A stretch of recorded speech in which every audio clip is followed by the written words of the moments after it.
It's a picture that changed the world, a single snapshot that forever altered our perception of our planet. This photo, named the Blue Marble, taken by the crew of Apollo 17 on December 7th, 1972, would become one of the most iconic photographs of all time. The NASA astronauts were heading home at the time, snapping the photo at a distance of 18,000 miles. From astronauts to schoolchildren, scientists to poets, the Blue Marble has inspired generations to appreciate and protect our fragile home. So, the next time you look up at the night sky, just remember the beauty and the wonder of the Blue Marble. Illusion will be created so vast, so large that it escapes their perception. Those who see it will be thought of as insane. Overview effect. The idea is that if we pull back far enough from the Earth, we can see the entirety of our planet as a beautiful and fragile home, and be inspired to protect it. Until 1972, that image of a fully illuminated Earth could only be imagined. But then, astronauts aboard Apollo 17 captured it on film, a photograph that's become known as the Blue Marble. But could a photograph really change the fate of our planet? The Blue Marble is one of the world's best-known images, but the story of how it was taken and what it did and did not achieve might surprise you. In the 1960s, Americans began to wake up to the damage being done to the planet. Air and water pollution, sprawling development, devastating oil spills, and the threat of extinction. But what would inspire people to take action? One idea came from within San Francisco's counterculture movement, from a leading thinker named Stewart Brand. Stewart Brand was one of the most important environmentalists of that period. In 1966, February, he dropped 100 micrograms of LSD on his tongue, went up to his rooftop in North Beach in San Francisco to take in the view. And he claimed he could see the curvature of the Earth.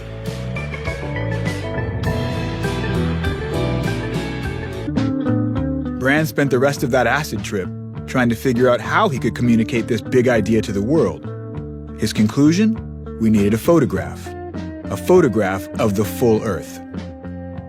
Next day goes to a local print shop and prints up hundreds of buttons with a really simple question: why haven't we seen a photograph of the whole Earth yet?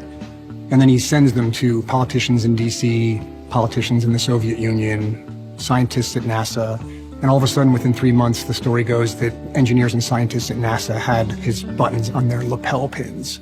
So then after that, NASA consciously changes the trajectory of Apollo 17 so that the mission can capture that image. So do you know how true that story is? Well, they were definitely wearing the lapel pins, and they definitely consciously changed the trajectory of Apollo 17 to capture that image. So whether it goes directly back to Brand or not is tough to say, but it seems like lines are pretty straightforward. So to get the image of Earth as a whole takes being far enough away that its single lens could capture the entire disk. So it really wasn't until the advent of the Saturn V rocket, the first rocket that could actually move people away from the Earth, to get that perspective on the way to the moon. So what would it have been like to try and take a photo from inside something like this? It's not a tripod setup. It's not an ideal setup for taking a picture. Well, it's constantly moving through space at about 24,000 miles per hour towards the moon. If you want to capture a photo of the Earth, your windows have to be pointed in the right direction. And so when the vehicle was in a particular position, they could point the camera out, observe, take photographs, and make that moment happen. To get a spacecraft into position for astronauts to take the full Earth image that Brand envisioned meant positioning the command module precisely between the Earth and the Sun. NASA finally scheduled that trajectory in 1972. On December 7th, Apollo 17 blasted off. Started. We have ignition. 2, 1, 0. We have a liftoff. 5 hours into the mission, the spacecraft's journey had taken it almost 20,000 miles from the Earth. Looking out the tiny capsule window, the astronauts saw something remarkable. I'll tell you, if there ever was a fragile appearing piece of blue in space, it's the Earth right now. They picked up their camera a 70mm Hasselblad like this one, and started shooting.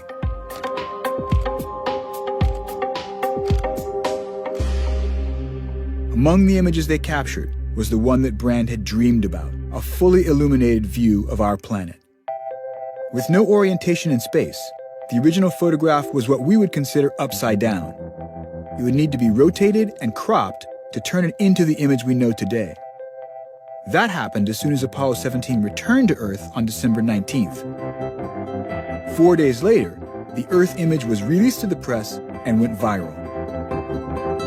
It got published all over the world. In fact, the Boston Globe made it an entire front cover of their Christmas issue. In the long term, this thing has gone into children's books and science textbooks and all kinds of places. So that single image really becomes an icon for what we conceive of as the Earth. And that's something that's set in our minds, I think, somewhat permanently. But I think one of the problems with the image is that it erases people. The taking of the blue marble was an incredible technical feat. This is Apollo Control at 5 hours, 30 minutes. Ground collapse time.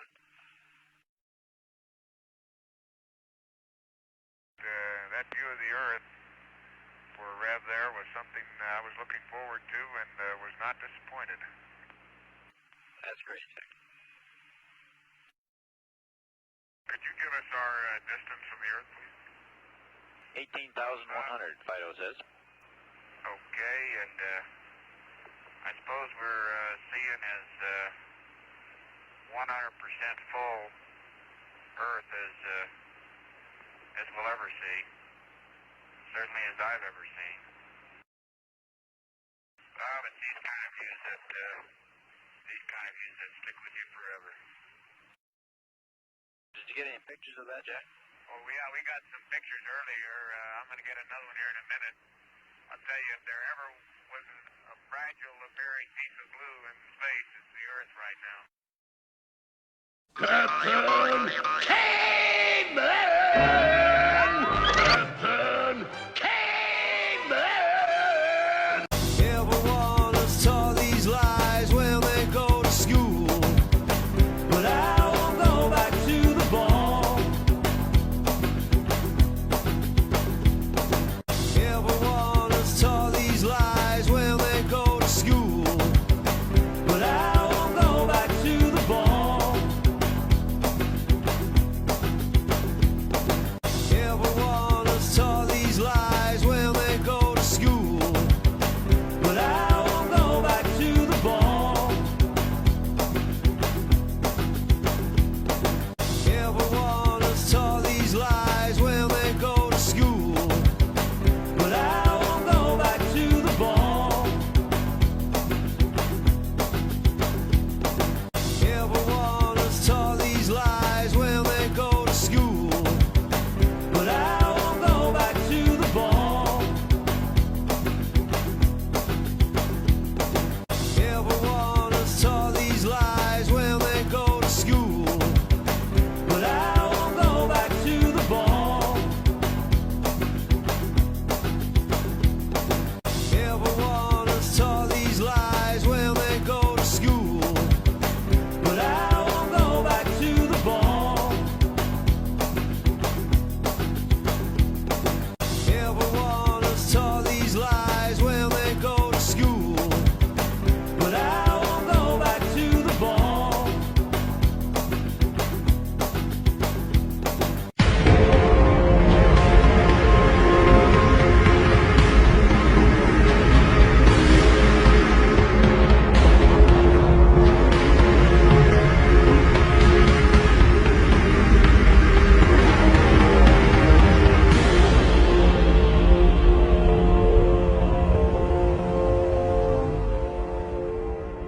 Captain Caveman!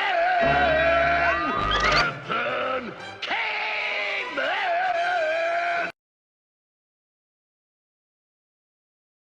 Illusion will be created so vast, so large that it escapes their perception.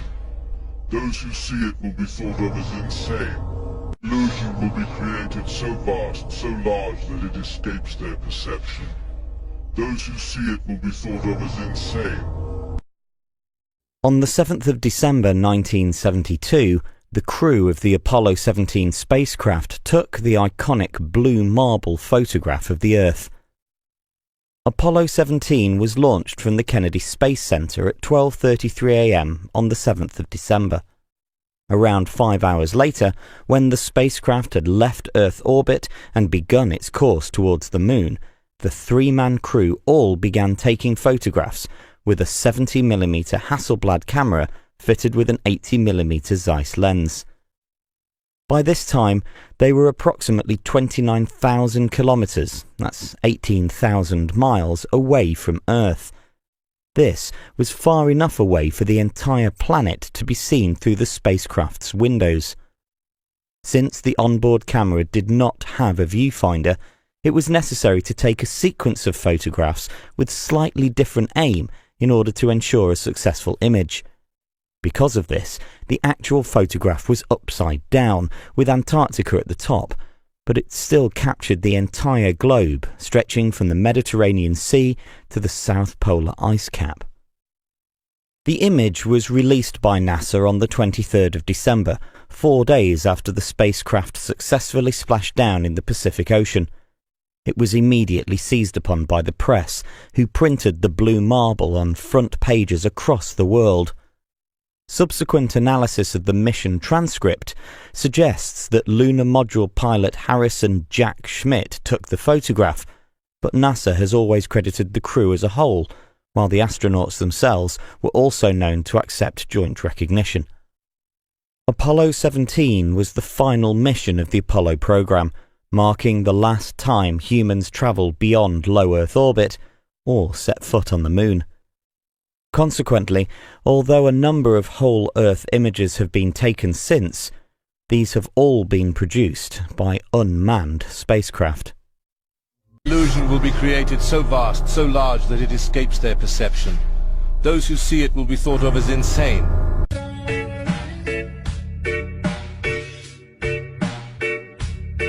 Screens will receive the highest quality pictures. They will ensure, in fact, that man's first landing on the moon will be the greatest show on earth.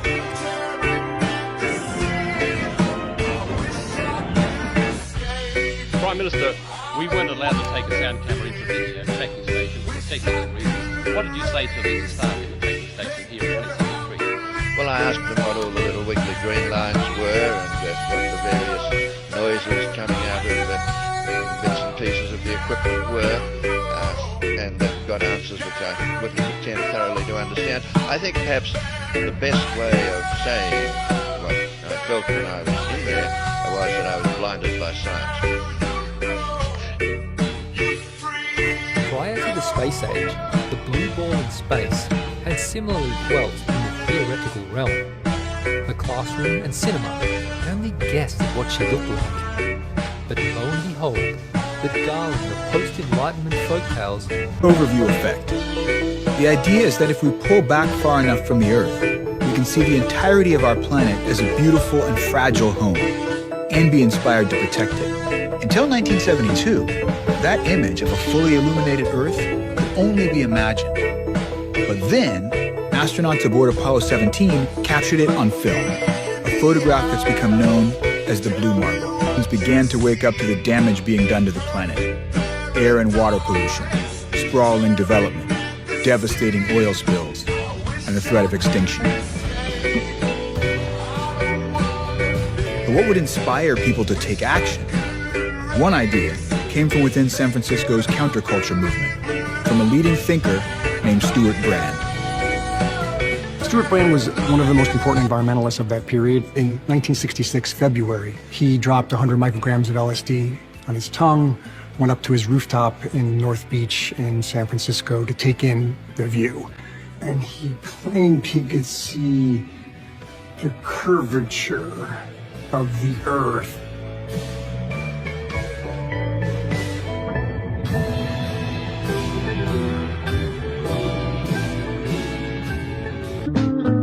Brand spent the rest of that acid trip trying to figure out how he could communicate this big idea to the world.